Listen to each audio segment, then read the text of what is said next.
Welcome to our channel. Today we how to install Clerk.dev for authentication in modern no-code apps, beginner guide step by step clearly. To install Clerk.dev for authentication in your no-code app, start by visiting the Clerk.dev website. Create an account if you haven't already. After signing in, navigate to the dashboard. Click on the Create New Application button.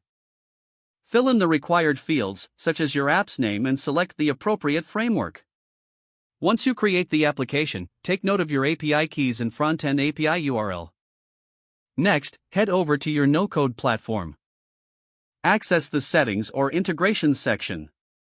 Look for a way to add custom code or APIs, depending on your platform's capabilities.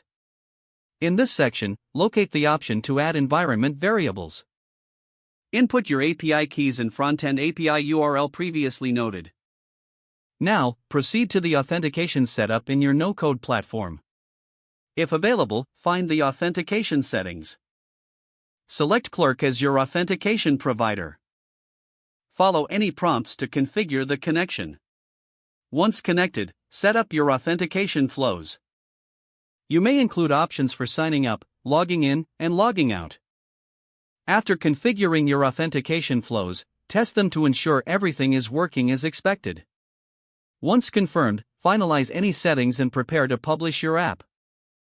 Congratulations, you have successfully installed Clerk.dev for authentication in your no-code app. If the page does not load, refresh the browser or try again in a private or incognito window. Make sure you are using the correct email address, then retype it carefully to avoid small typos. If your password is not accepted, use the reset option and create a new strong password you can remember. Check your spam folder for verification or security emails, then complete any requested confirmation steps. Enable two-factor authentication if available to improve account security and reduce unauthorized access risk. After signing in, review your profile details so your contact information and settings are accurate and current. If you see an error message, note it down and try again after restarting your device and internet connection. Log out when you finish, especially on shared devices, to keep your account and payment information secure.